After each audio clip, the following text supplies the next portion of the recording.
Maranatha, der Herr kommt bald. Maranatha, le Seigneur revient bientôt. Nous nous Für réjouissons die Gnade, die Gott uns pour wieder schenkt, la hier grâce zusammen que zu Dieu nous sein. accorde de nouveau Ich d'être möchte alle ici ganz herzlich willkommen rassemblés. Je voudrais heißen, tous vous von nah souhaiter und fern. à tous les Auch bienvenus, de alle loin et de unsere près. Brüder und Schwestern, die mit Tous nos uns frères et nos sœurs qui angeschlossen sont en sind. ligne Wir et wünschen sont avec nous, nous den souhaitons Segen Gottes à tous la ganz bénédiction de besonders Dieu, und particulièrement à sind in tous, et Erwartung, sommes dass der Herr uns réunis dans auch l'attente dieses Mal que le Seigneur encore cette reichlich fois-ci nous segnen wird. bénira richement. Wir freuen uns, Nous nous dass wir réjouissons wieder de ce que nous im pouvons Hause des Herrn de nouveau zusammenkommen être dürfen, dans la maison um du seinen Seigneur Namen zu loben und zu pour preisen. louer Und et wir exalter beginnen son nom. Et nous gleich commençons mit tout de Lied suite avec Nummer 2. le cantique numéro 2. Sing es mir noch einmal vor. Lied Nummer 2 aus den kleinen Heften. Dans le petit livre de chant, tout message de grâce.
Amen.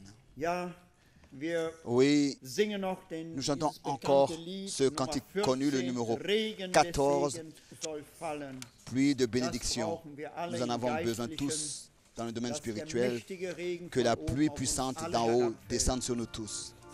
Le numéro 14.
Amen. Schön. Merci. Ja, Oui, es ist ein tiefes Verlangen c'est un désir in den profond wahren Gläubigen dans les... gewesen, Ça a été un désir profond dans les dass vrais wir croyants diesen Regen des Segens de empfangen recevoir möchten. cette pluie Jetzt, wo de wir bénédiction vor dir uns maintenant où nous nous beugen, prosternons devant jetzt, toi, wenn wir rufen maintenant zu où dir. nous t'invoquons. Es muss Il faut eine Tiefe da sein, die der qu'il y ait une Tiefe profondeur zuruft, là qui ein appelle la Verlangen in profondeur, uns, un désir en ja, nous, oui, wie das Weizenfeld. comme le champ de blé a besoin de la pluie de l'arrière-saison avant la récolte.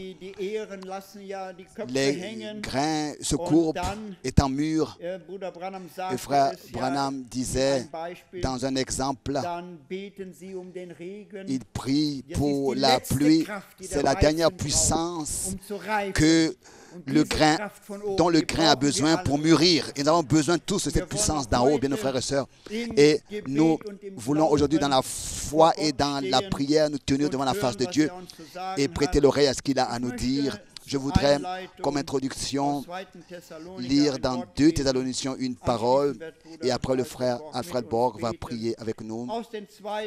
Dans 2 Thessaloniciens, chapitre 2, nous commençons avec le verset 13. 2 Thessaloniciens, chapitre 2, à partir du verset 13.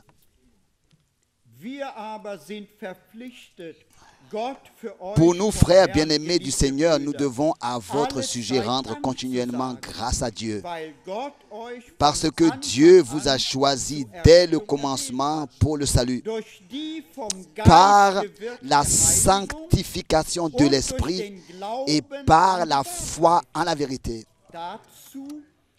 C'est à quoi il vous a appelé par notre évangile, pour que vous possédiez la gloire de notre Seigneur Jésus-Christ. Ainsi donc, frères, demeurez fermes et retenez les instructions que vous avez reçues, soit par notre parole, soit par notre lettre. Que notre Seigneur Jésus-Christ lui-même et Dieu notre Père, qui nous a aimés et qui nous a donné par sa grâce une consolation éternelle et une bonne espérance, console vos cœurs et vous affermisse en toute bonne œuvre et en toute bonne parole. Amen. Que le Seigneur puisse nous l'accorder aujourd'hui. Nous nous levons pour la prière.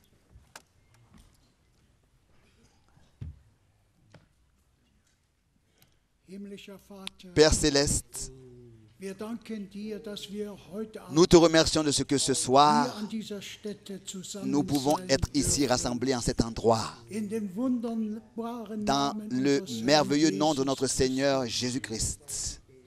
Nous te demandons, viens parmi nous, parle à nos cœurs par ta parole. Nous te remercions déjà pour la parole merveilleuse que nous avons entendue comme introduction. Depuis le commencement, Seigneur, tu nous as choisis. Tu nous as choisis dès le commencement pour le salut par la sanctification de l'Esprit et par la foi en la vérité. Et ta parole est la vérité. Nous te remercions et nous louons ton merveilleux nom. Seigneur, agis parmi nous par ta parole, par ton Saint-Esprit. Et s'il y a des maladies et des difficultés parmi nous, interviens, Seigneur, que tu puisses guérir les malades et que tu puisses parmi nous et dans notre vie rendre toutes choses bien. Nous te le demandons. Bénis notre frère. Envoie ta parole ce soir d'une manière puissante pour que nos cœurs tous soient touchés. Nous te remercions pour cela, de ce que tu le feras. Nous te remercions pour tout dans le précieux nom du Seigneur Jésus. Amen.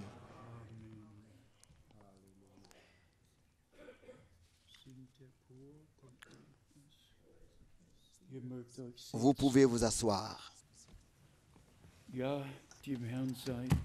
Oui, au Seigneur soit la reconnaissance, et cela de tout notre cœur, qu'il soit remercié pour le grand privilège que nous avons d'être réunis ensemble sous l'écoute de la parole, et qu'il nous accorde la foi comme le dit les Écritures.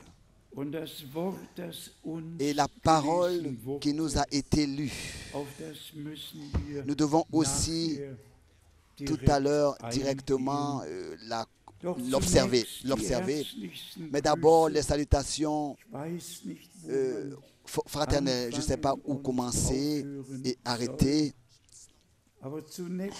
Mais d'abord, les salutations du frère Dr Billet. Ensuite, du frère Mwamba de Kolwezi. Salutations de l'Amérique du Sud. Salutations du Pérou, Lima. Des salutations des frères de Boma.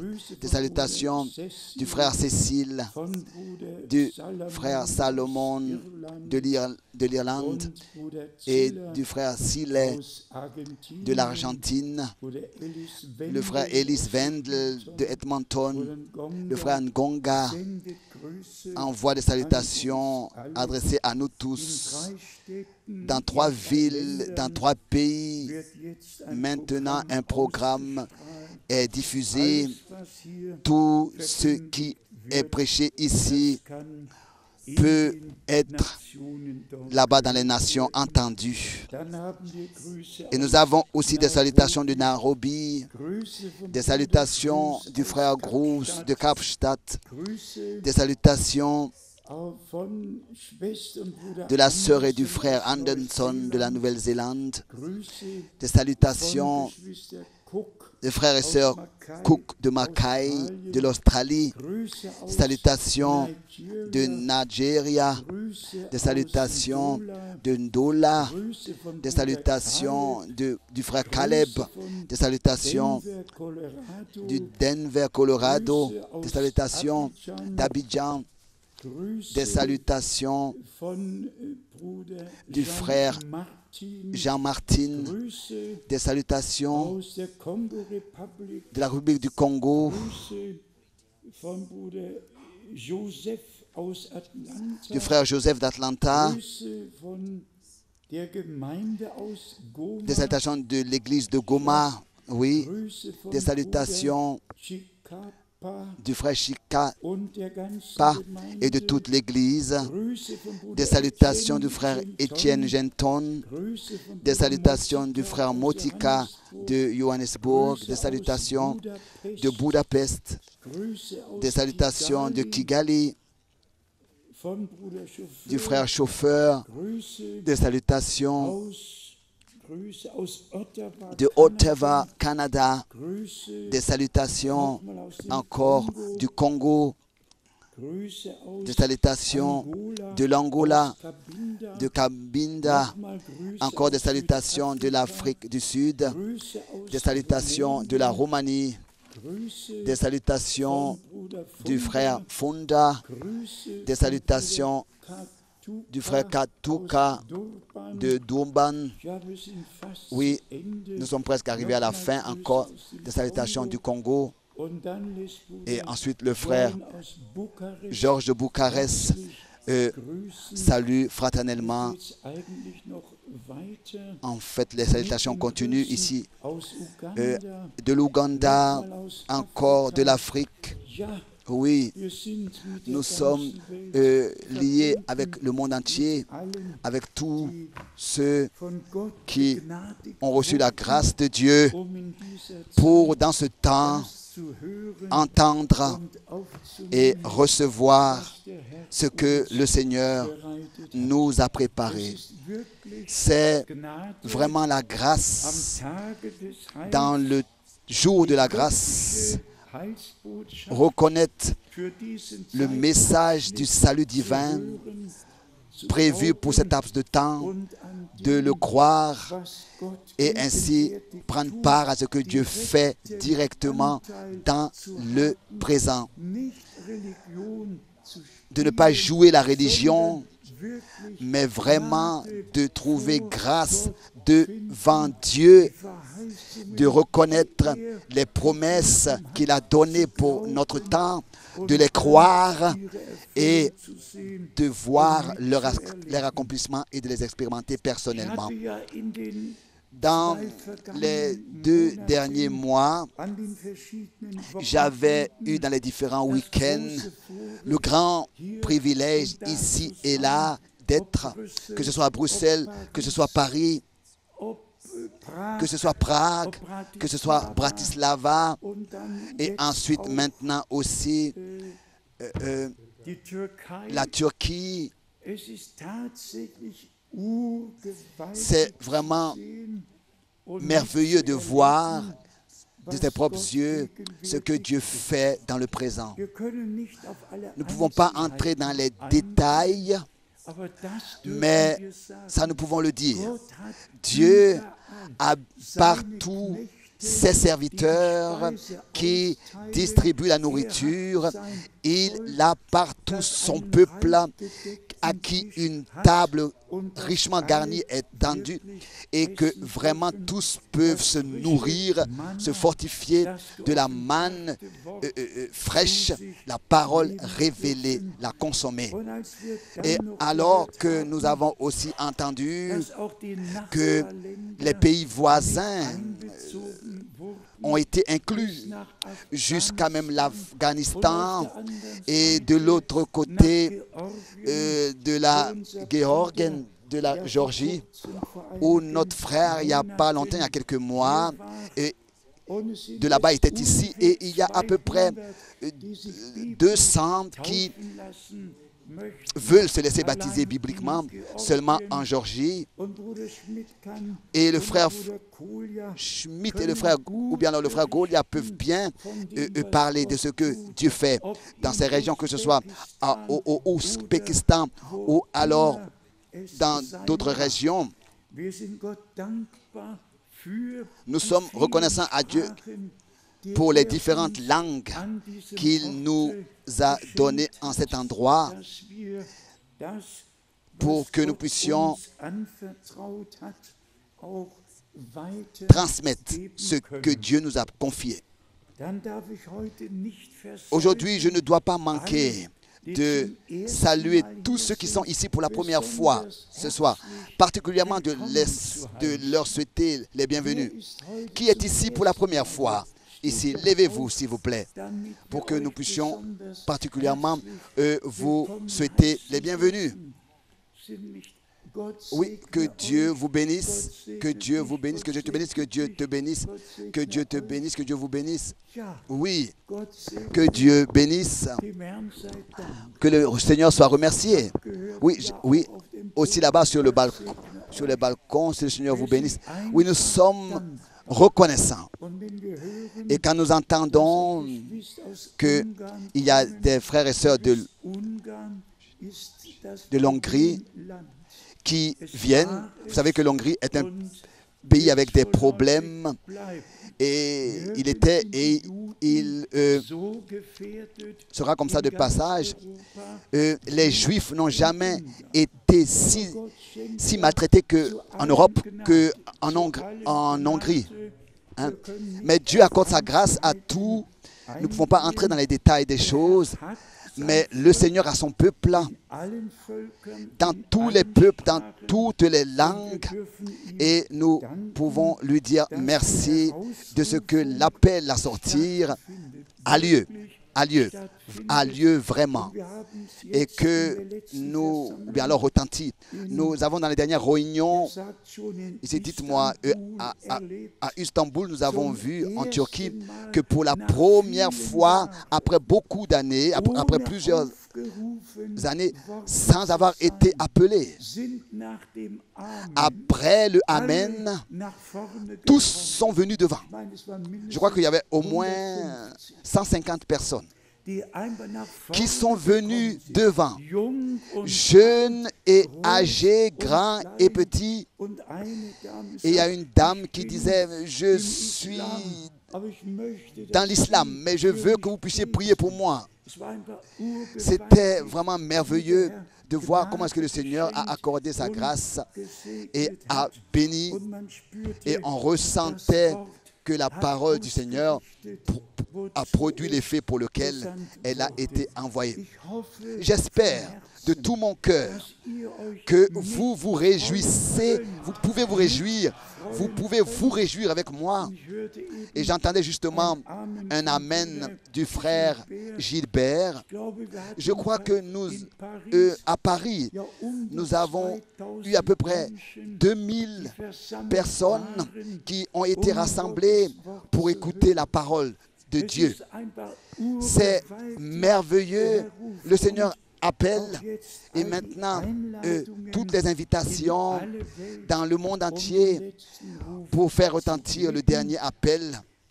Et nous sommes aussi particulièrement reconnaissants de ce que dans le monde entier, tous écoutent, peuvent voir, beaucoup écoutent, peuvent voir et être en ligne pour prendre part à ce que Dieu fait ici, dans le présent, sur terre.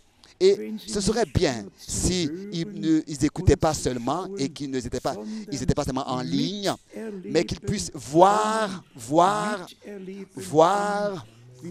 comment est-ce que l'appel à sortir et la préparation a lieu par la grâce de Dieu. Aussi en ce qui concerne Israël et ce qui se passe avec Israël, nous n'allons pas pouvoir passer le temps là-dessus, mais nous savons tous que toutes ces choses ont été prédites à l'avance, même que Gaza n'existera plus, mais deviendra un désert. Donc, cette lignée de 53 kilomètres de longueur et quelques kilomètres de largeur, cette ligne n'existera plus et deviendra un désert. Mais laissons tout entre les mains de Dieu. Il faut que les choses arrivent telles qu'elles ont été prédites. Les prophéties bibliques s'accomplissent dans tous les domaines. Dans tous les domaines. Dans tous les domaines. On doit aussi penser, particulièrement aussi quand il s'agit d'Israël, le peuple élu de Dieu.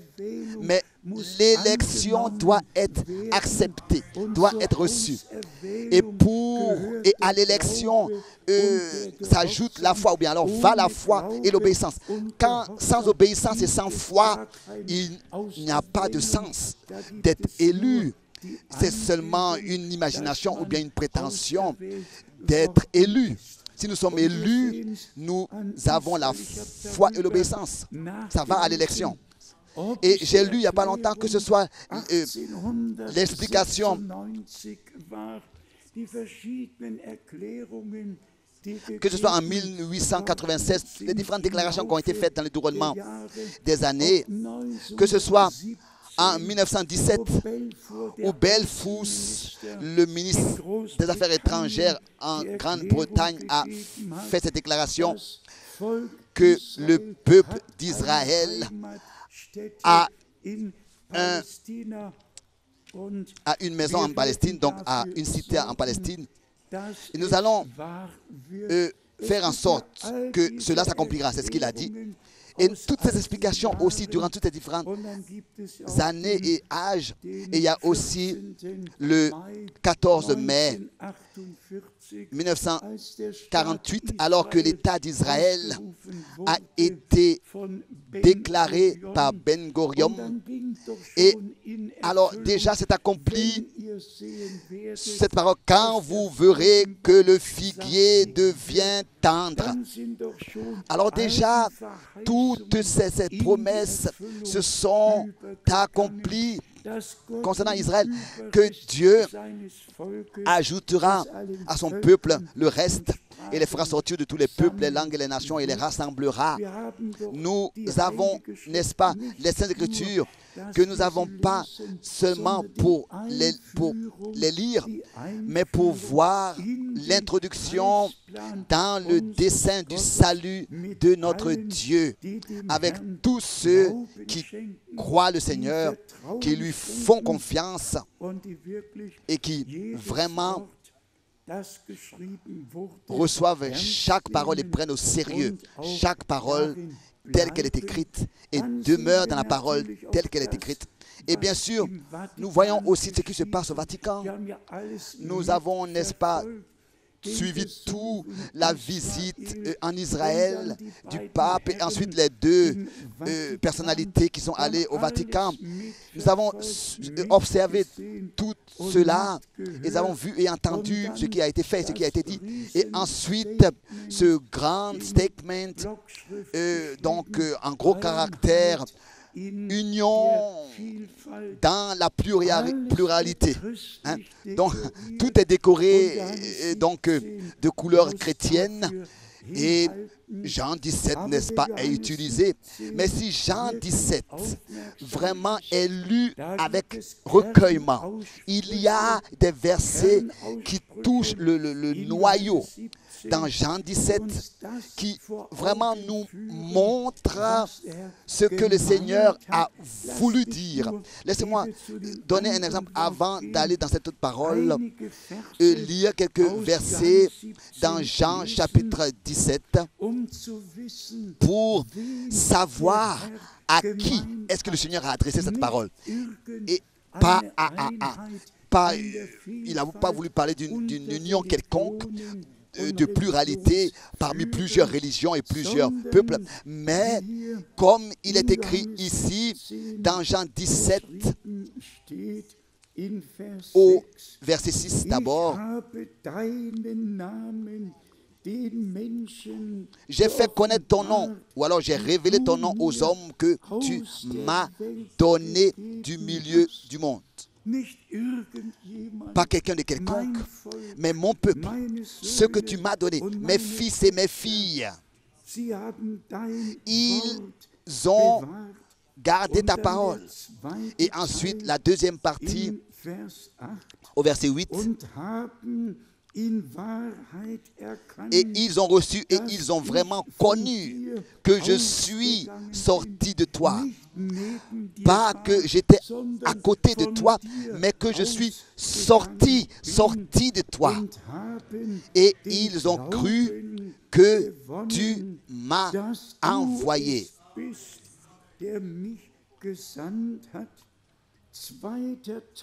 La deuxième partie du verset 11.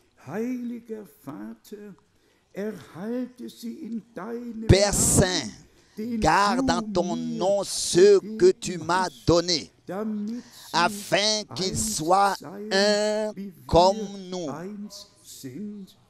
Le verset 14. Je leur ai donné ta parole, et le monde les a haïs, parce qu'ils ne sont pas du monde, comme moi, je ne suis pas du monde. D'abord, il dit, je leur ai révélé ton nom, fait connaître ton nom, et ensuite, je leur ai donné ta parole. Et sa parole est devenue une lumière sur notre sentier. Ensuite, le verset 17. Sanctifie-les dans ta parole, ou bien par ta parole est la vérité. Alléluia, amen. Ensuite, le verset 18. Comme tu m'as envoyé dans le monde, je les ai aussi envoyés dans le monde. Ensuite, le verset 19. Et je me sanctifie moi-même pour eux, afin qu'eux aussi soient sanctifiés par la vérité. Ensuite, le verset 23.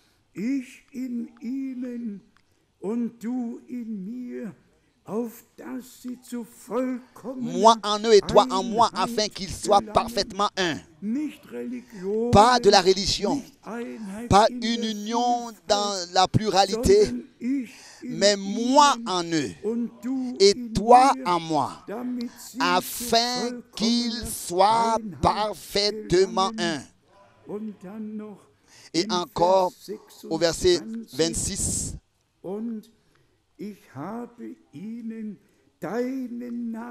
verset 26, je leur ai fait connaître ton nom et je le leur ferai connaître. Seulement pour votre information divine, pas une union créée par l'homme, mais le peuple de Dieu est uni en Jésus-Christ, notre Seigneur, en tant qu'un peuple, par un seul esprit baptisé pour former un seul corps, abreuvé. Et disons les choses comme elles sont écrites. Si par exemple il dit, je leur ai donné révélé, fait connaître ta parole. Oui, chaque verset biblique, aussi Matthieu 28, le Seigneur nous l'a révélé. Et si nous allons à tous les 349 communautés chrétiennes et communautés qui maintenant sont unies dans le Conseil mondial des églises, tous ont le baptême trinitaire, l'enseignement trinitaire, le baptême trinitaire, la forme trinitaire. Mais cette forme trinitaire, cette formule trinitaire n'existe pas dans la Bible et pas une unique pratique dans la Trinité existe dans la Bible. Donc ici nous voyons ce qui se passe. C'est une union qui n'a aucun fondement biblique. Elle n'est pas sous Christ, la tête, le chef de l'Église. Mais comme tous nous le savons, il faut que les choses arrivent telles qu'elles sont. Mais de l'autre côté, d'un autre côté, nous comprenons, n'est-ce pas, le sérieux de l'heure, où il est dit, vous, mon peuple, sortez du milieu d'eux, séparez-vous, ne touchez à rien d'impur. Alors, je vous agréerai. Et alors, s'accomplit.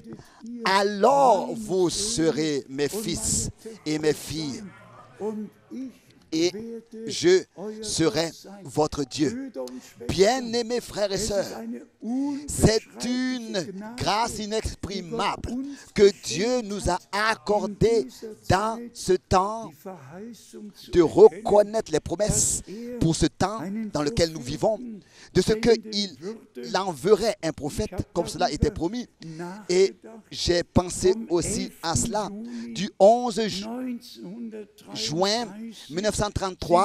Il y a beaucoup d'années qui sont venues et qui sont passées alors que le Seigneur, avec voix audible, a prononcé ces mots, tels que Jean-Baptiste a été envoyé comme précurseur de la première venue du Christ.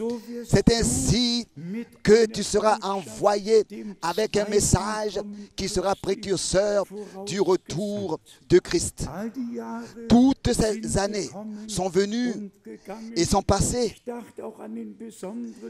Et je pense à un jour particulier, le 28 février 1963, alors que la nuit et le nuage surnaturel est descendu et qu'il fut pris en photo par des photographes connus dans le monde entier jusqu'à d'une distance de 400 miles, et que ce soit l'article dans le magazine Le Live ou bien le magazine Le Teens, où ils ont écrit un nuage inexprimable sur l'Arizona. Au-dessus de la montagne, Et il a été dit à frère Branham, repars à Jeffersonville, car le temps d'ouvrir les 7 sceaux est arrivé. Bien-aimés frères et sœurs, il y a eu des jours particuliers dans la vie des serviteurs de Dieu. Il y a eu des jours particuliers dans la vie d'Israël et dans la vie de l'Église et aussi dans notre temps. Encore un jour particulier, le 7 mai 1946, alors que l'ange de l'Éternel est venu dans la pièce, la lumière surnaturelle a brillé, a illuminé le sol, et l'ange éternel est sorti de cette lumière et s'est adressé à frère Branham et lui a dit, je suis envoyé à toi de la présence de Dieu pour te donner ton mandat. Et vous connaissez tous le témoignage. Il y a eu dans notre temps des jours particuliers qui étaient en relation avec le dessein du salut de notre Dieu.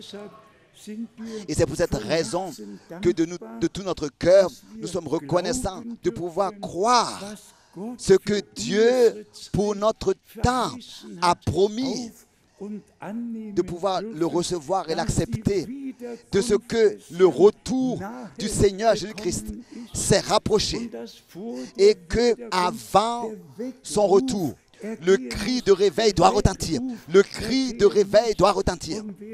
Et celui qui lit Matthieu 25, il arrivera à ce verset particulièrement, je pense le verset 5, où il est dit que les vierges se sont endormies tous. Se sont endormies tous. Que ce soit qu'elles étaient vierges ou folles. Tous se sont endormis. Et ensuite, le cri de réveil a retenti. Et ce cri de réveil retentit maintenant. Ce cri de réveil retentit réellement maintenant dans le monde entier. Et tous ceux qui ont une oreille pour entendre ce que l'Esprit dit à l'Église. Maintenant, il s'agit de ça. C'est ce qui est important maintenant, de prêter l'oreille à ce cri de réveil, d'écouter, de prêter l'oreille pour ne pas s'en détourner. On pourrait, n'est-ce pas, rassembler résumer tous ces versets bibliques et dire simplement, ô Dieu, tu t'es donné tant d'efforts et tu nous as introduits dans ton dessein du salut. Pas à pas, tu nous as révélé ta parole et tes promesses. Ensuite, nous avons aussi les citations de frère Branham que nous estimons tous et que nous savons que nous devons les retrouver dans les Écritures pour pouvoir à 100% être certains que nous avons bien compris que ce qu'il a été dit, vraiment, nous l'avons bien compris. Et alors, cela peut se reposer aussi au moins sur 2 ou 3 versets bibliques. Et vous savez à quoi est-ce que je pensais? Dans l'Ancien Testament, il y a eu l'Arche de l'Alliance. Et l'Arche de l'Alliance était la chose la plus importante parce que ce que Dieu avait ordonné et ce que Dieu avait dit fut mis dans l'Arche de l'Alliance. Et cette Arche de l'Alliance fut portée. Et Dieu a confirmé ce qu'il avait promis par sa grâce. Et de la même manière, c'est ce qui se passe maintenant dans notre temps. Pas à l'extérieur de la parole, de croire des choses. Et nous nous sommes donné cet effort. Donné cet effort hier, donné cet effort. Et nous avons, sur un certain sujet, relu et un peu entendu plus de 300 fois. Frère Branham a utilisé cette expression Urim, Tumim. Vous savez ce que c'est? Je me suis lu tous ces versets bibliques écrits, Exode 25, Exode, et ensuite le chapitre 28 et Lévitique, 1 Samuel 21, Jérémie. Je me suis écrit tous ces versets bibliques où il est parlé du Urim Tumim dans l'Ancien Testament. Et vous savez ce que c'était? J'ai apporté cela avec moi. Le Urim Tumim était la lumière et le droit. La lumière et la justice et le droit. Ce n'était pas seulement l'arche de l'Alliance. Ce n'était pas seulement l'arche de l'Alliance. Mais Dieu le Seigneur,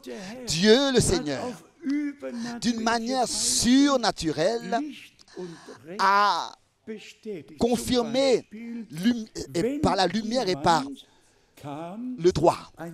Si par exemple, si quelqu'un venait et racontait un songe, ou bien alors disait quelque chose, avait une révélation, si ce qu'il disait était vrai, alors la lumière, et cela d'une manière surnaturelle, a rendu témoignage venant du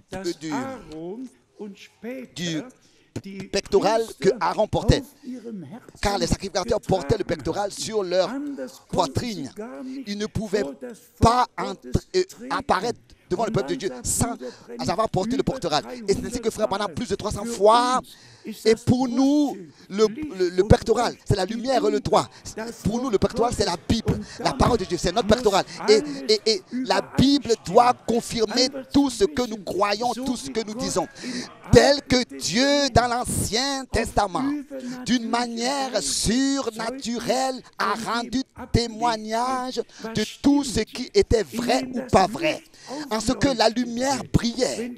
Si la lumière là, ne brillait pas, si la lumière ne brillait pas, ça voulait dire que ce qui a été dit n'est pas vrai. Et personne n'avait besoin d'écouter cette personne. Et de la même manière, comme il a été dit, par frère Branham, la signification, au plus de 300 fois, il a parlé du Urim et Tumim, plus de 300 fois, lumière et droit. Et la Bible est notre Urim et Tumim. La lumière et le droit. C'est ainsi qu'il nous est dit ce que nous avons le droit de croire. Et c'est ainsi que la lumière brille et nous pouvons marcher dans cette lumière par la grâce de Dieu. Beaucoup de choses nous ont été accordées par Dieu. Et de nous, je vous dis que beaucoup sera redemandé lors du retour du Seigneur. Revenons à ce qui nous a été lu dans 2 Thessaloniciens. Nous avons lu à partir du verset 13. Mais s'il vous plaît, soyez attentifs au contexte et de quoi il s'agit dans tout ce chapitre. Il s'agit du jour du Seigneur.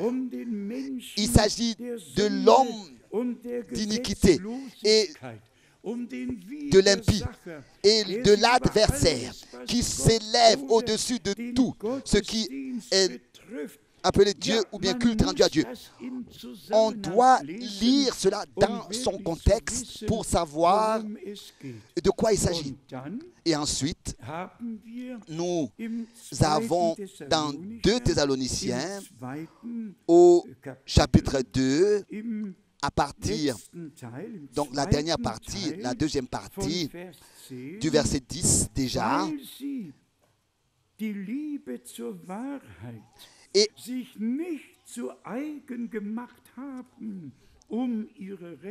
parce qu'ils n'ont pas reçu l'amour de la vérité. Et donc il lit la deuxième partie du verset 10. L'amour de la vérité pour être sauvé. Aussi donc, parce qu'ils n'ont pas aimé la parole, l'amour pour la vérité. Ils n'ont pas laissé le Seigneur leur parler. Ils n'ont pas respecté sa parole. Ils n'ont pas reçu sa parole. Ils n'ont pas cru sa parole. Aussi, donc, c'est pour cette raison que Dieu leur envoie une puissance d'égarement pour qu'ils croient aux mensonges. Bien-aimés frères et sœurs, c'est vraiment important. Dieu nous a accordé la lumière et il a séparé la lumière des ténèbres. Il a séparé la lumière du mensonge. Et c'est pour cette raison que c'est très important pour nous. Tous les autres peuvent marcher dans leur propre chemin, croire ce qu'ils veulent croire ce qu'ils croient. Mais pour nous, nous qui sommes revenus à la parole originale, nous croyons de tout notre cœur ce que les Écritures déclarent et tel que les Écritures le déclarent. Ensuite suit le verset 12, s'ajoute le verset 12, afin que tous ceux qui n'ont pas cru à la vérité, mais qui ont pris plaisir à l'injustice, soient condamnés.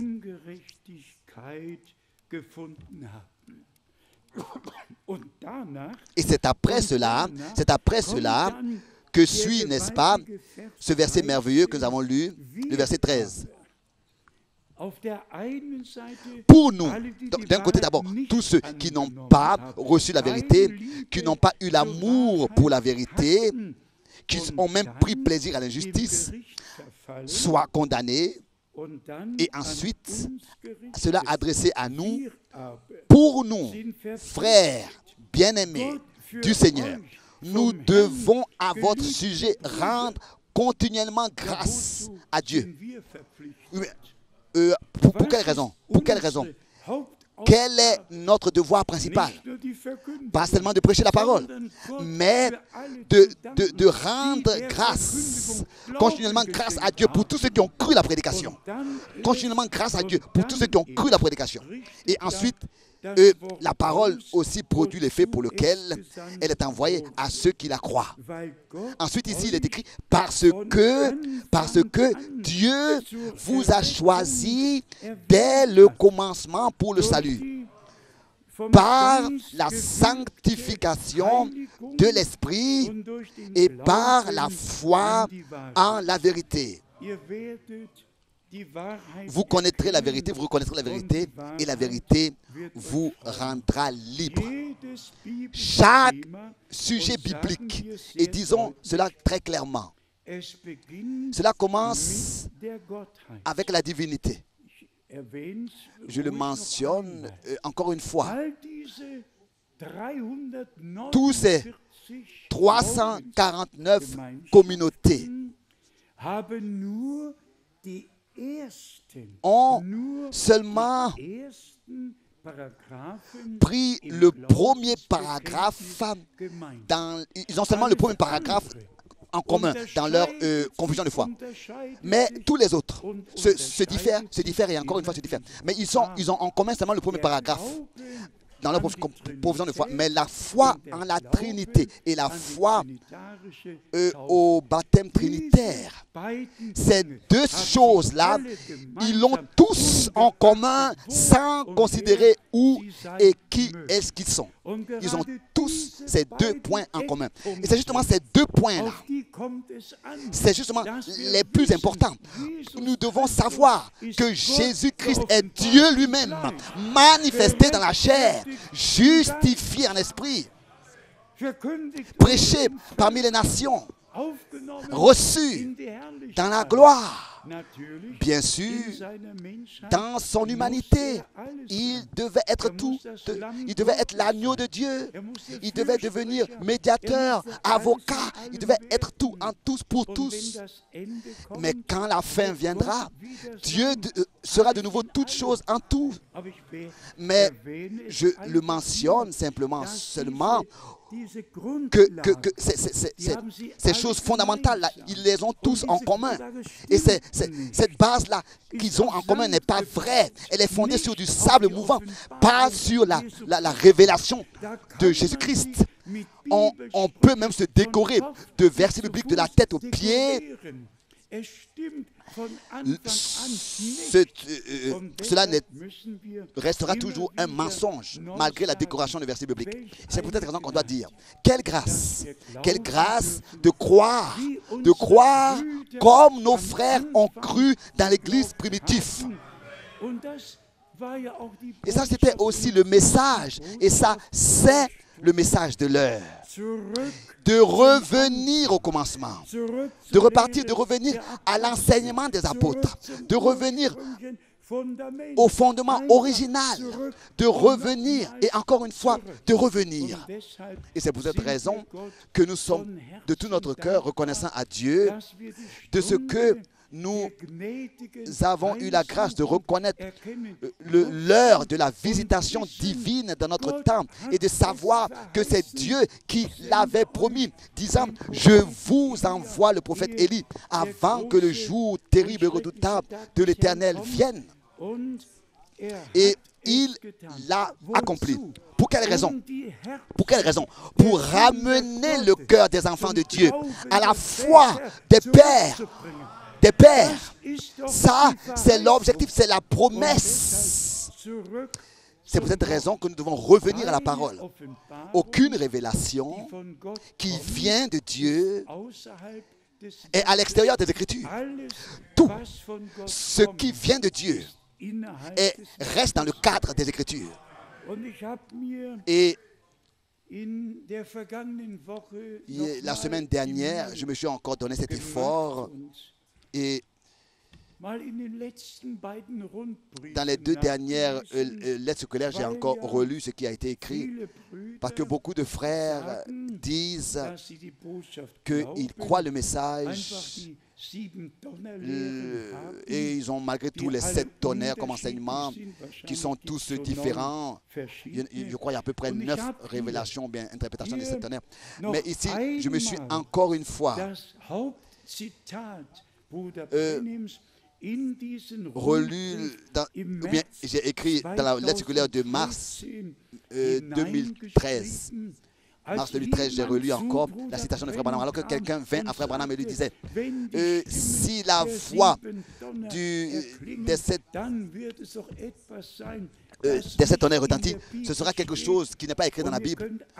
Et vous pouvez tous relire ce paragraphe de la lettre circulaire de mars 2013, mais je lis encore 2-3 phrases.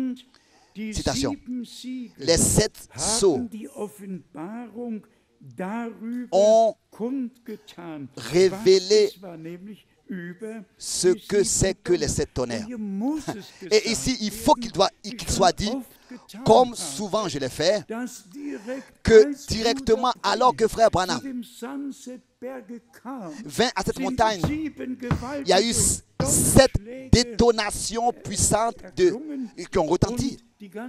Et toute la région a tremblé. C'est peut-être raison que Frère Branham toujours de nouveau faisait mention de cette détonation-là.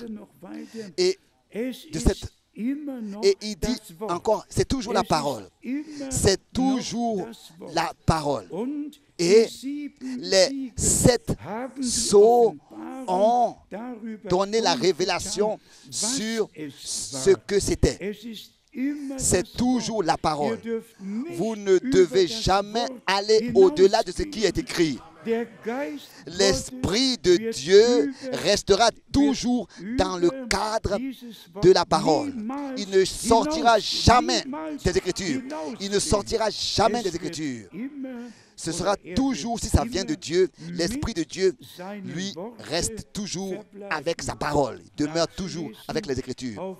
Cela est à lire à la page 17 en allemand, la lettre circulaire de mars 2013. Pourquoi est-ce que nous devons toujours répéter ces choses?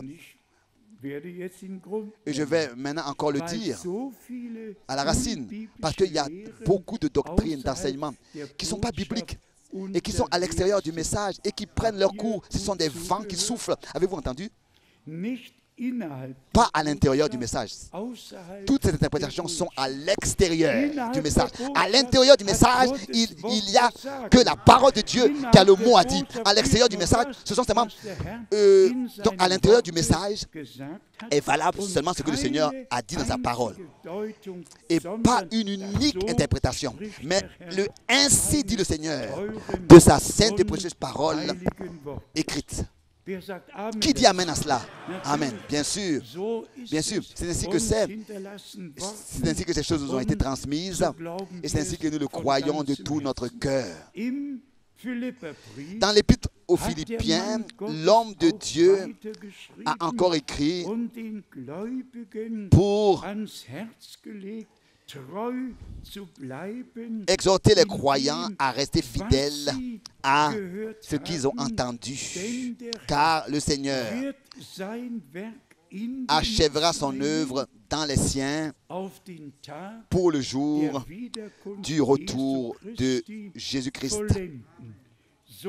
C'est ainsi que c'est écrit dans Philippiens, le premier chapitre, au verset 6. Philippiens chapitre 1, verset 6. Je suis persuadé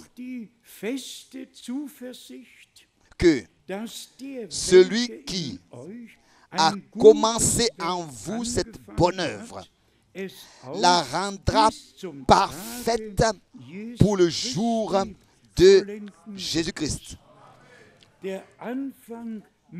Le commencement doit être mais réel. Dieu doit avoir vraiment commencé son œuvre en nous.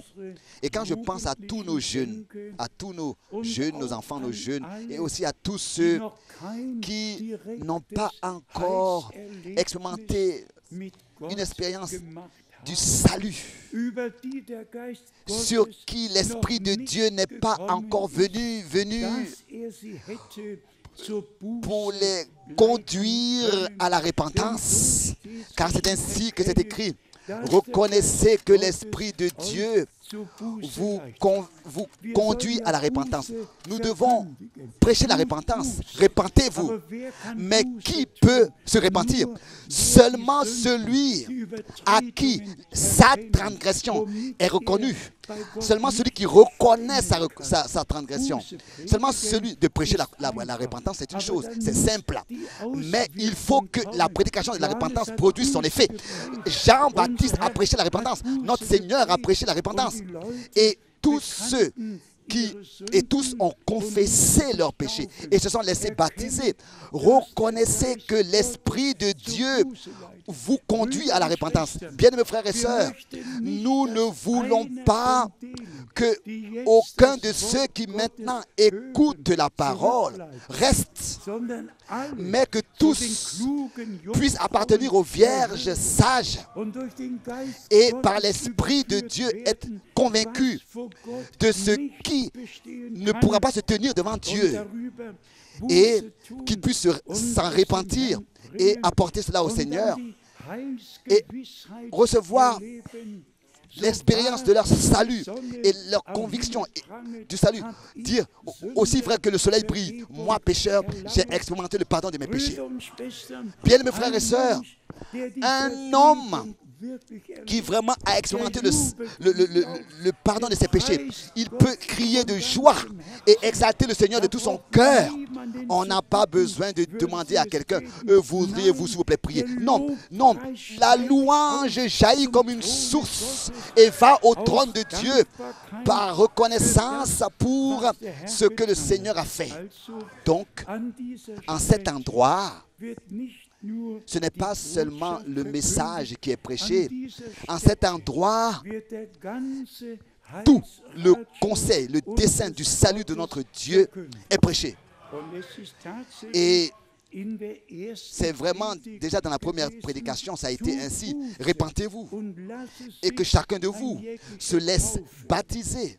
Le baptême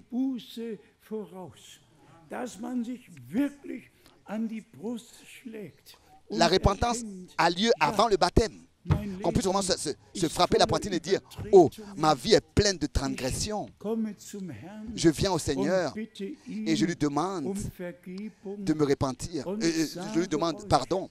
Et je dis, le plus beau jour dans notre vie, c'est quand nous avons la certitude de notre foi, de notre salut, pardon.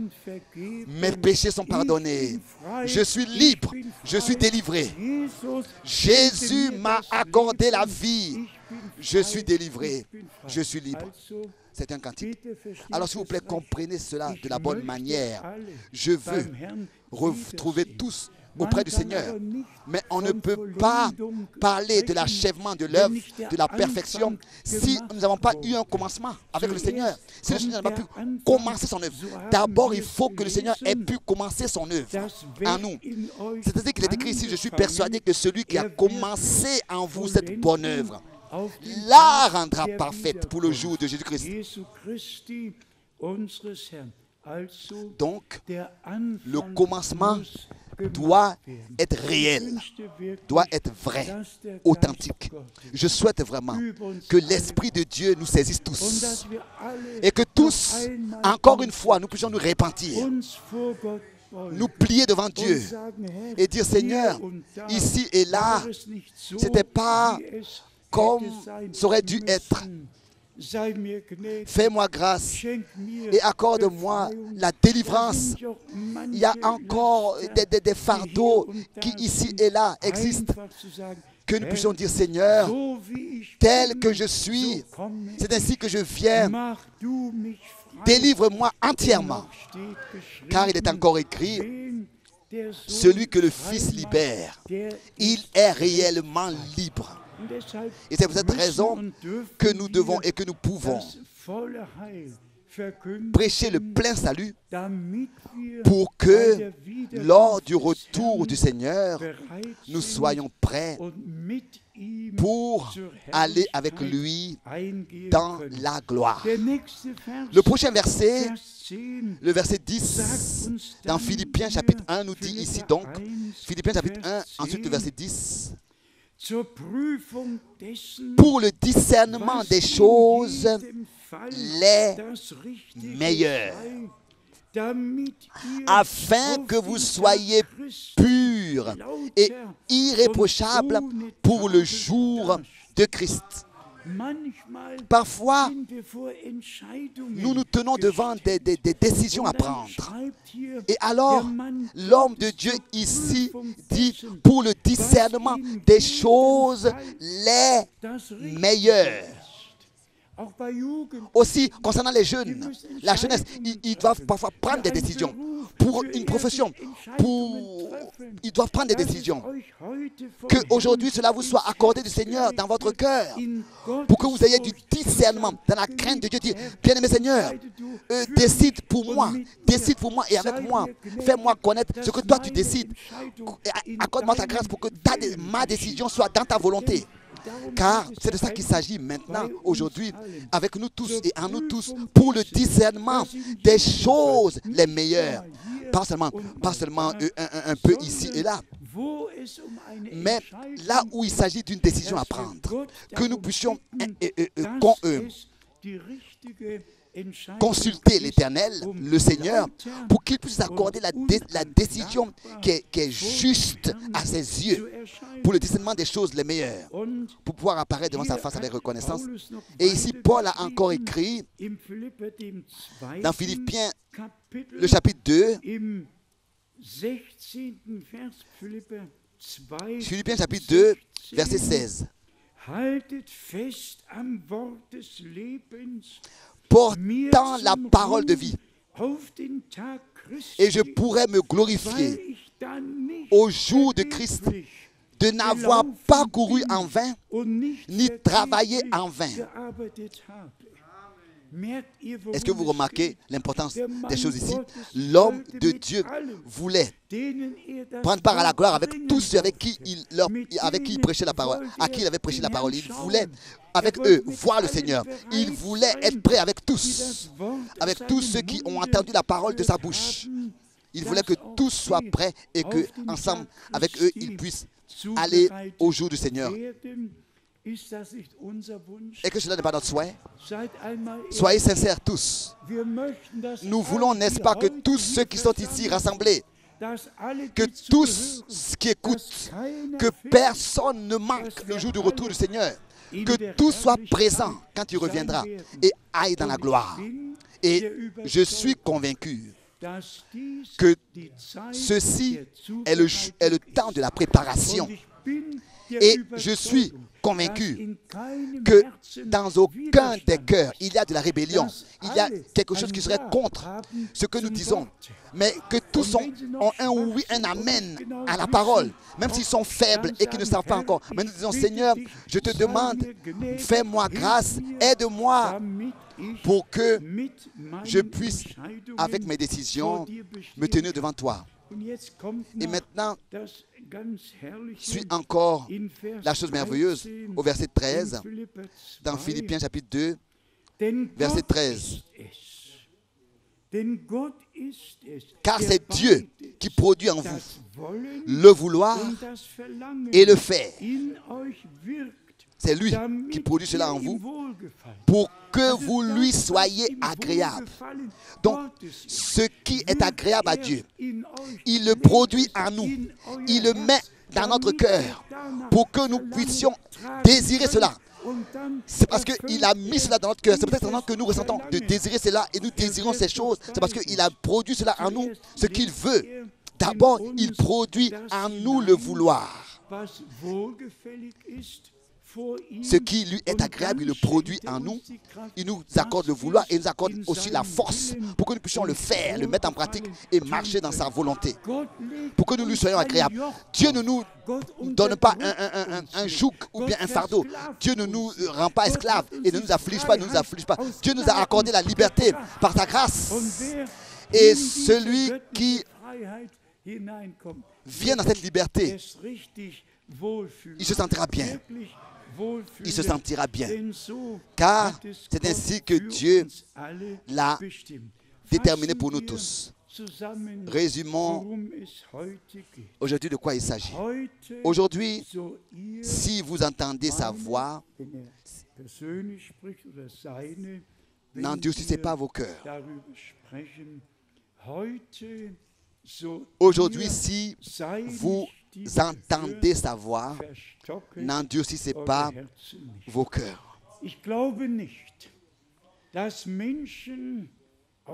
ne crois pas que des hommes viennent de la Roumanie, de la Suède, ou bien du fin fond de la France et de l'Italie, viennent jusqu'ici, entreprendre 1650 km. Seulement parce qu'ils ont trop d'argent à dépenser, ou bien alors ils ne savent pas quoi faire. Non. Je crois que c'est parce que Dieu a produit en eux le vouloir, le désir d'écouter la parole de Dieu. Et c'est ainsi que c'est écrit. Il enverra une faim et une soif d'écouter sa parole.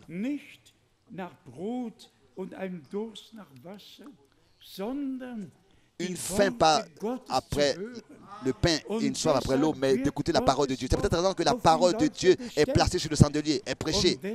Et c'est peut-être raison que Dieu, dans ce temps, agit d'une manière surnaturelle en tous ceux qui reçoivent la parole.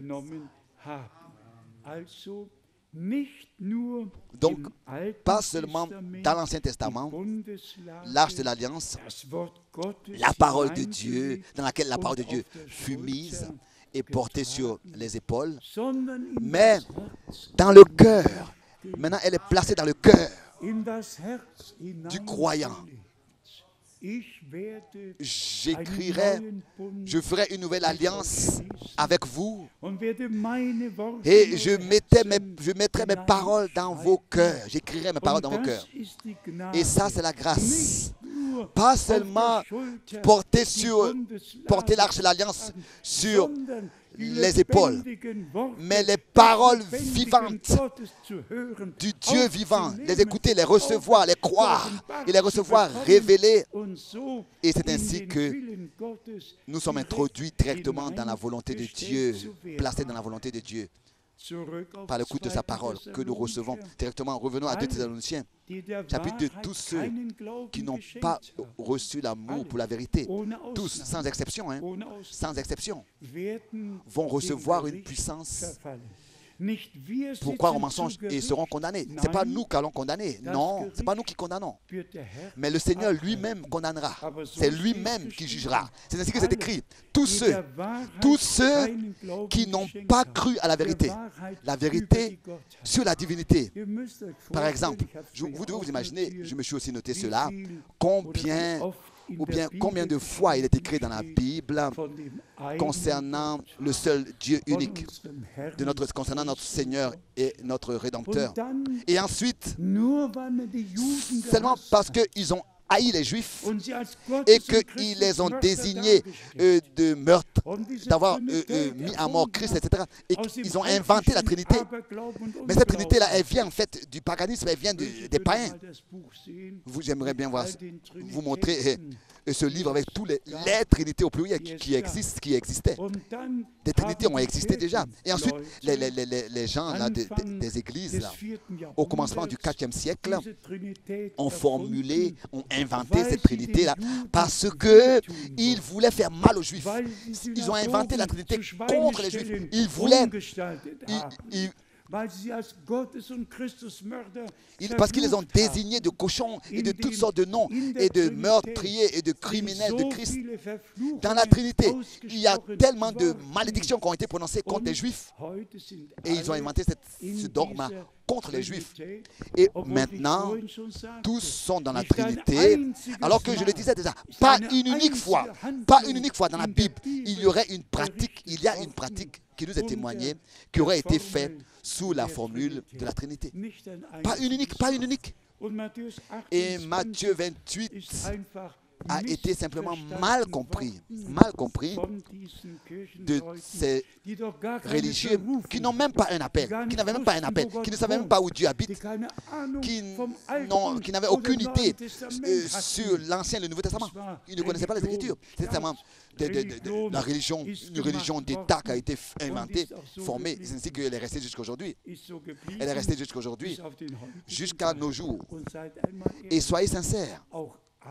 Même toutes les églises libres, tous sont aussi dans cet enseignement trinitaire et baptême trinitaire, sont restés. Que ce soit les baptistes, les méthodistes et pentecôtistes, tous, et encore une fois, tous sont restés dans cette formule. Mais Dieu a envoyé son serviteur, le prophète, et lui a dit que toutes ces formules-là sont faites au nom du Père, du Fils et du Saint-Esprit et sont sataniques dans les loges des francs-maçons et que tous ces trucs, la sorcellerie, toutes ces choses sont faites dans les formes, dans cette formule et que Dieu, en tant que Père au ciel, dans le Fils sur terre et dans les croyants par le Saint-Esprit, s'est manifesté, Père, Fils et Saint-Esprit. Et je vous dis que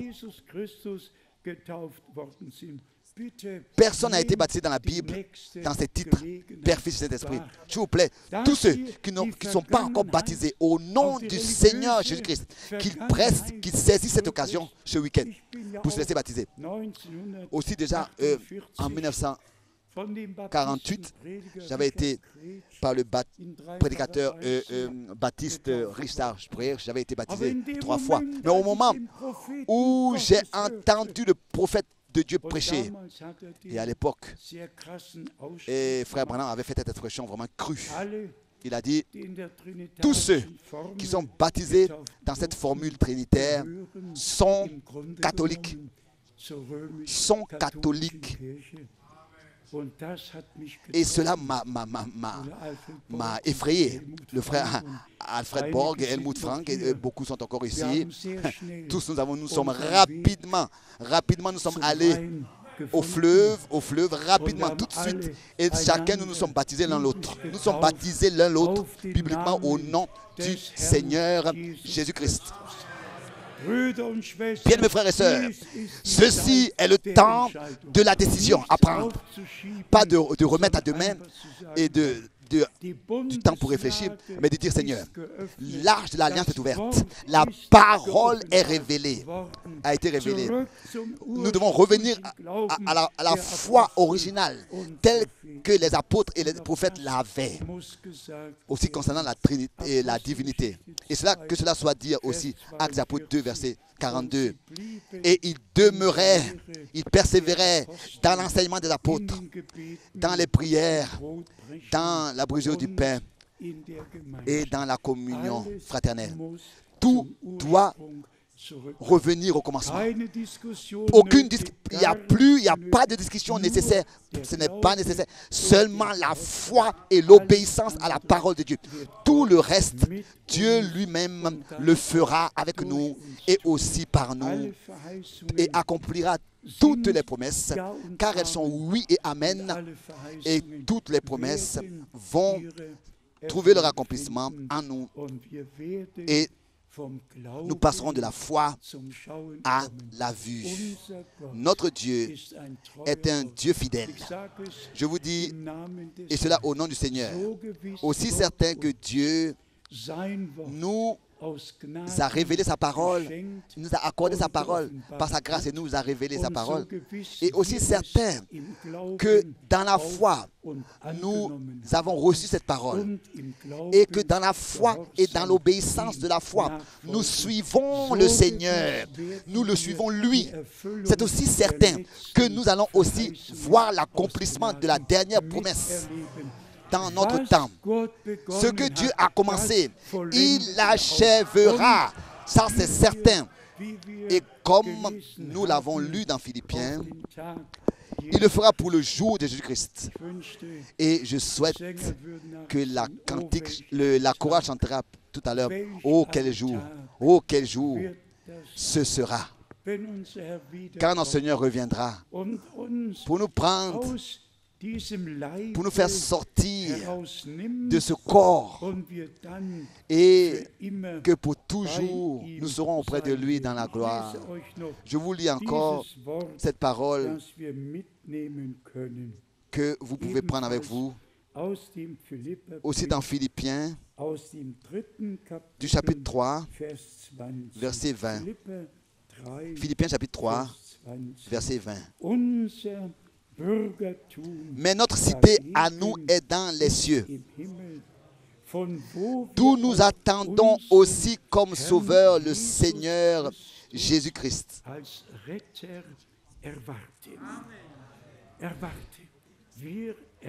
Nous attendons notre Sauveur, notre Seigneur Jésus-Christ. Au verset 21. Qui transformera le corps de notre humiliation en le rendant semblable au corps de sa gloire par le pouvoir qu'il a de s'assujettir toutes choses.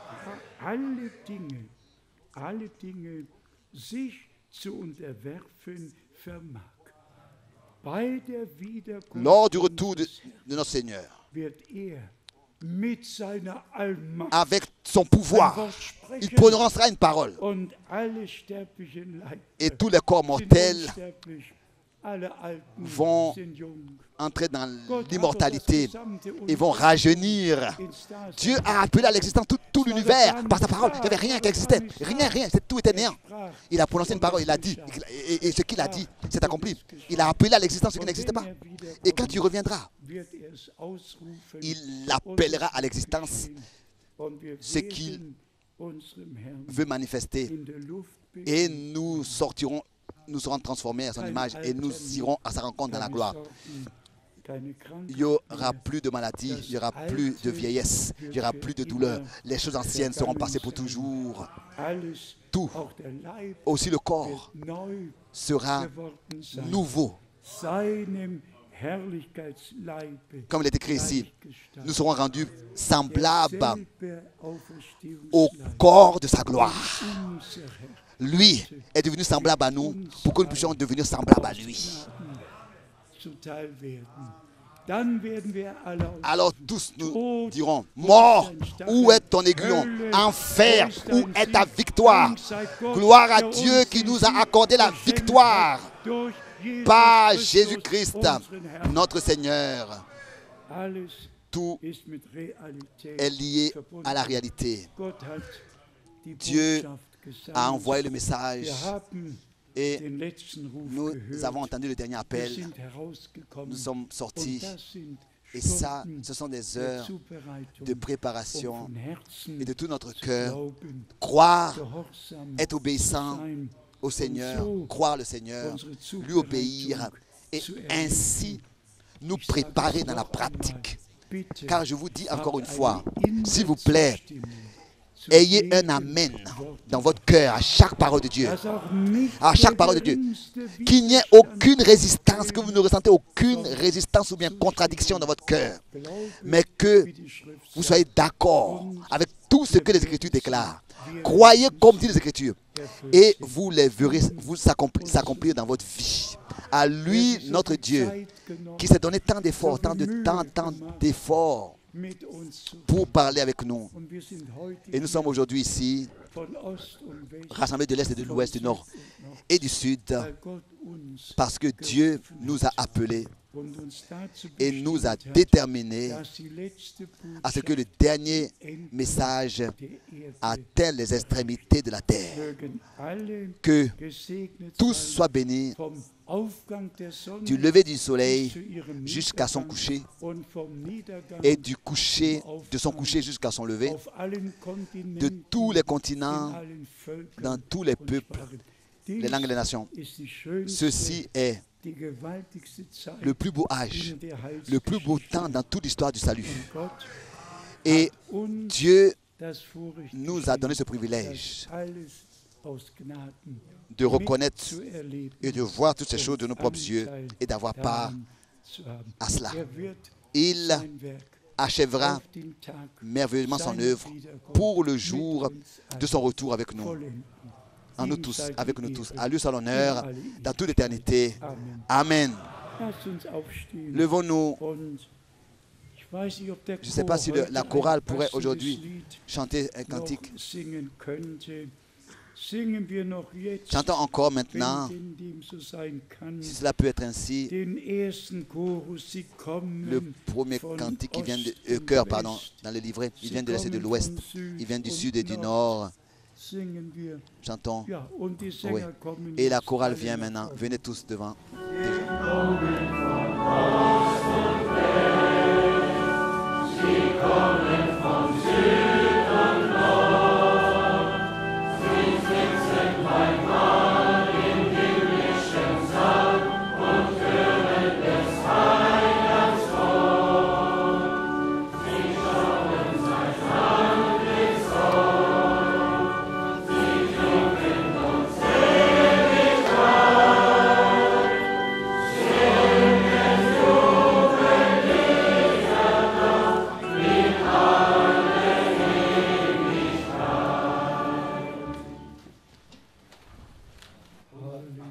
Alléluia.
Amen.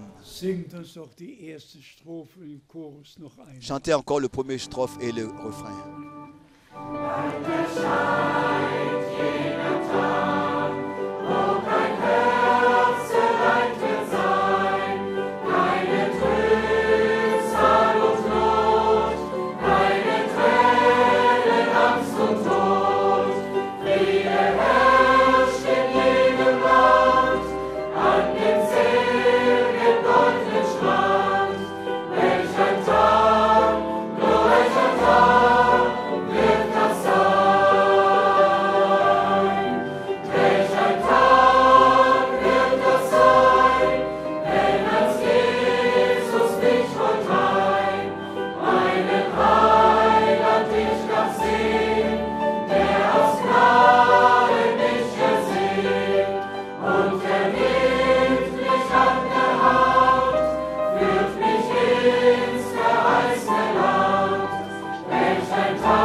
Amen.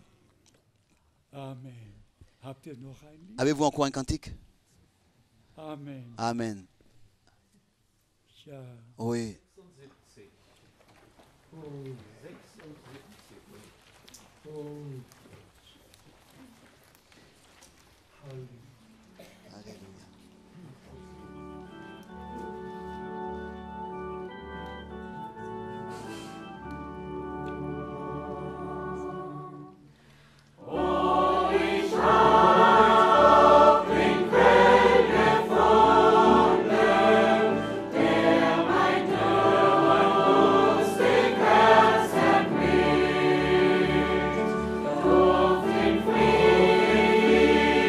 Spread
Amen. Amen. Amen. Jetzt werden wir, Maintenant, wollt ihr noch einsingen? vous voulez encore chanter un cantique? Nicht? Non? Ja. Ich wollte jetzt eigentlich alle nach vorne Je voulais en fait appeler rufen, tous devant die ihr maintenant Leben qui dem Herrn weihen veulent möchten. consacrer leur vie au Seigneur. Und danke, danke euch. Merci, merci, on vous Danke remercie. den Sängern, Merci. danke den Sängern. La Ihr chorale, Lieben, les chantres, bien aimés, es bewegt einfach mein cela Herz. touche mon cœur. Und ich bin Et je suis überzeugt, convaincu dass dies que der Tag ceci ist, est le jour an dem Gott mit uns dans lequel gesprochen Dieu nous a parlé. und alle, Et besonders alle particulièrement Jugendlichen, aber wer tous immer les ihr jeunes, sein mögt, qui est-ce que vous wenn soyez, ihr spürt, si vous ressentez dass ihr euer Leben que dem Herrn vous neu weihen devez sollt, d'une manière nouvelle consacrer votre vie au Seigneur, vous pouvez maintenant venir devant. so Et nous chantons tel que je suis, so sans muss es rien sein. de moi. Wir sind alle Vous nach pouvez vorne tous venir kommen. devant. Ja. Oui.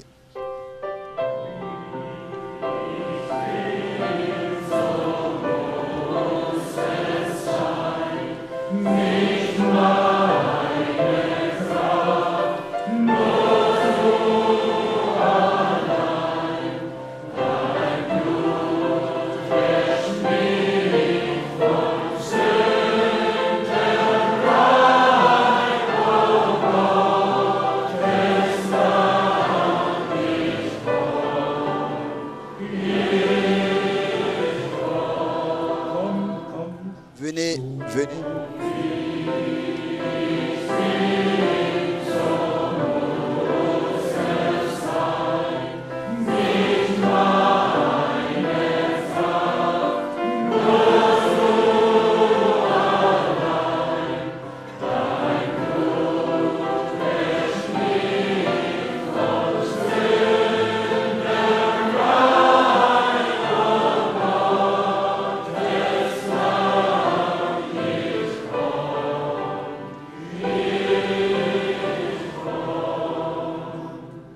Und unser Herr Et notre Seigneur hat es sehr, sehr deutlich a dit gesagt, de manière très claire, wer zu mir kommt, celui qui vient à den moi, werde je ich ne nicht le rejetterai pas. Er hat laut gerufen, Il a dit à haute voix, kommt her zu venez mir, à moi vous tous qui êtes fatigués und beladen et chargés. seid. Ich will euch Je Ruhe vous geben donnerai du für repos eure Seele. pour vos âmes. Genauso steht De la même manière, il est écrit dans l'évangile de Jean, im ersten au Kapitel, premier chapitre, viele tous ceux aber qui aufnahmen, l'ont reçu, denen gab il leur a donné le pouvoir de devenir enfants de Dieu, denen, tous die ceux an seinen qui croient Namen en son nom. Und ihr glaubt von Et vous croyez de tout votre cœur. unser Herr Notre Seigneur, hat am Kreuz auf Golgatha sur la croix à Golgotha, sein Blut vergossen. a donné son sang, Und sa es vie, erfüllte sich. et cela s'est accompli. Gott war in Dieu était en Christus Christ et und a réconcilié le monde versöhnte die Welt avec mit sich lui-même, selbst, indem all unsere Übertretungen, en alles pardonnant von uns toutes nos péchés, nos iniquités, nos transgressions. Gottes gelegt hat. Elles ont été portées par l'agneau de Dieu. Voici l'agneau de Dieu Welches der Welt Sünde qui hinwegträgt. ôte le péché du monde. Und dann ging in Erfüllung, Et ainsi c'est und wenn accompli. eure Sünde Et si vos péchés blutrot sont wäre, noirs comme le so croix sie moisi, ils deviendront schneeweiß blancs werden. comme la neige. Und wenn sie ist wie Scharlach, soll sie wie Wolle sein. Bitte, S'il vous plaît, bitte glaubet, croyez aujourd'hui. glaubet von Croyez de tout votre cœur dass dies der Tag que ceci est le jour den der Herr que le für Seigneur jeden von euch a fait pour chacun de vous. gemacht hat. Und alle, die zu ihm Et kamen, tous ceux qui vinrent à die lui, hat auf und il les a angenommen tous reçus. und hat gesagt, deine Et il a dit, Sünden tes péchés sind dir te sont vergeben. pardonnés. Gehe hin Repars und sündige et ne pêche plus. nicht mehr. Glaubet jetzt, Croyez maintenant. glaubet jetzt. Croyez maintenant. Gott war in Christus, Dieu était en Christ hat die Welt mit sich et a réconcilié le monde avec lui-même. die Schuld a porté nos fautes et nos péchés, porté tous nos péchés. Voici l'agneau de Dieu. Je pourrais citer beaucoup de versets bibliques. Chantons encore, tel que je suis, sans rien de moi.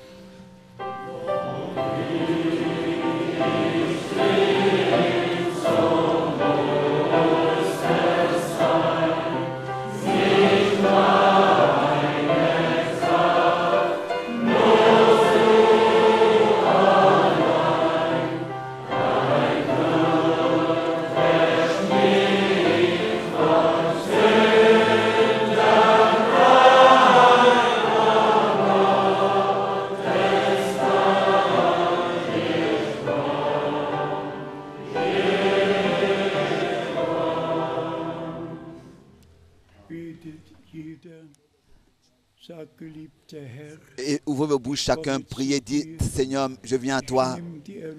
J'accepte la rédemption. J'accepte le pardon. J'accepte ce que tu m'as accordé. Fais-moi grâce. Pardonne-moi. Agrée-moi. Je veux t'appartenir. Sauve mon âme. Pardonne-moi. Priez ainsi, tel que Dieu le met dans votre cœur. Ceci est l'heure que le Seigneur a fait. Bien-aimé Seigneur, je te consacre tous ceux qui sont venus à toi. Agrée-les, accepte-les, accorde le pardon, accorde la rédemption, la délivrance, la grâce et le salut. Je te remercie pour ce jour que tu as fait pour nous tous, que tu as fait pour nous tous. Je te remercie de ce que tu as pardonné tous et que tous ont reçu la réconciliation et que maintenant tu leur accordes la foi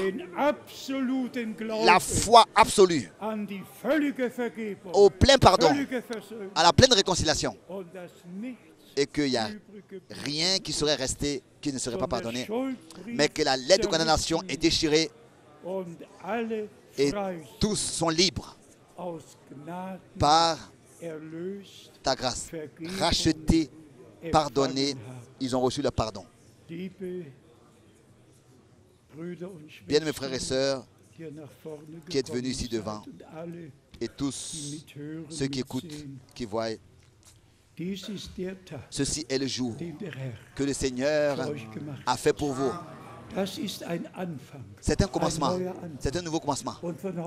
Et à partir de maintenant, le Seigneur vous conduira à aller de l'avant jusqu'à que tous nous atteignions le but et que nous passions de la foi à la vue.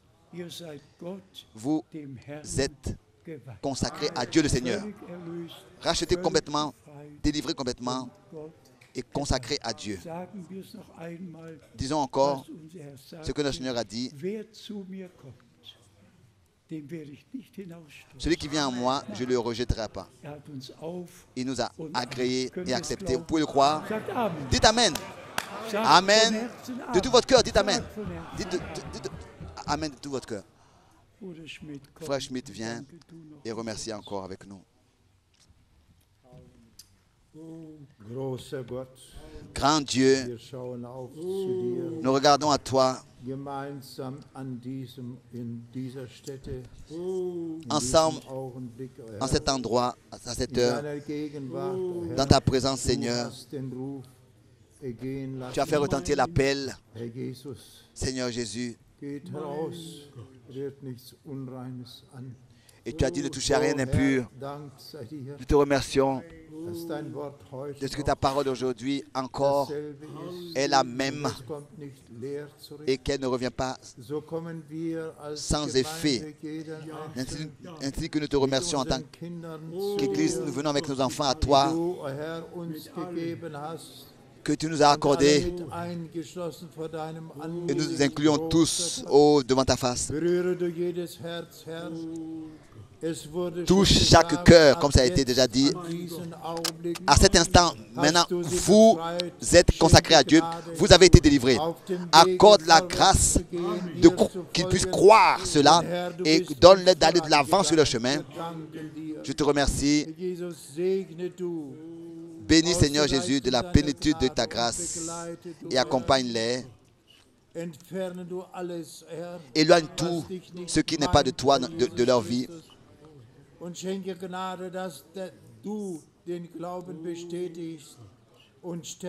Et accorde-leur la grâce, que tu puisses fortifier leur foi, leur accorder la foi et la fortifier. Bénis encore la plénitude de ta grâce pour l'honneur de ton nom. Amen.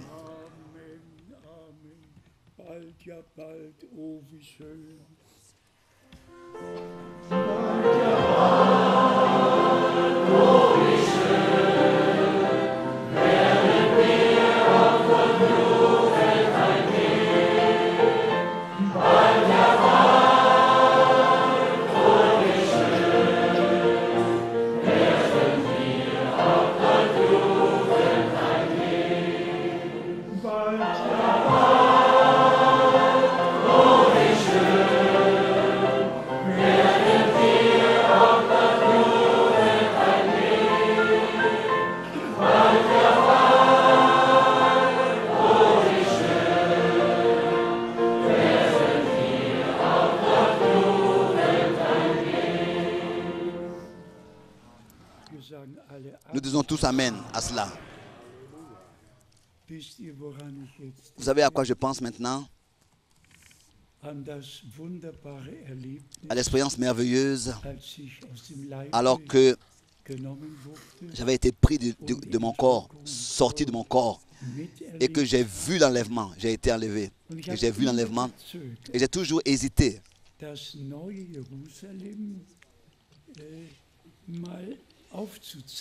de dessiner la nouvelle Jérusalem. Et je vais vous dire aussi pourquoi.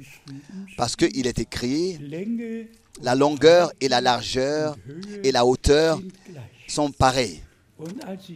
Mais quand maintenant j'ai entendu Frère Branham prêcher, je me suis noté la date de la prédication, il disait que la nouvelle Jérusalem n'est pas un cube, n'est pas un cube.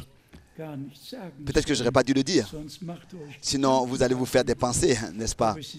Mais c'est vraiment quelque chose de glorieux et majesté. Pas comme une pyramide, pas de pointe en haut, mais ça descend et complètement à la fin, ça comme une courbe, comme un pavillon. Mais tout est pareil. La hauteur est pareille, la largeur est pareille et la longueur est pareille. Mais vraiment comme un pavillon.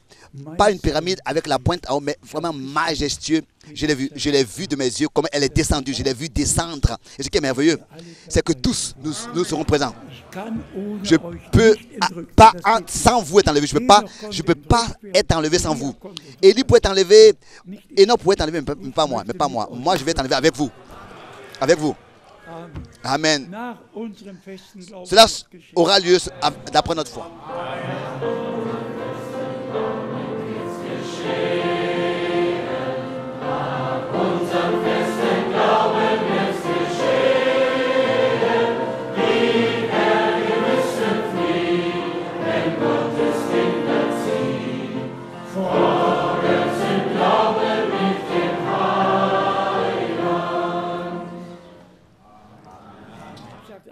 Dites Amen tous.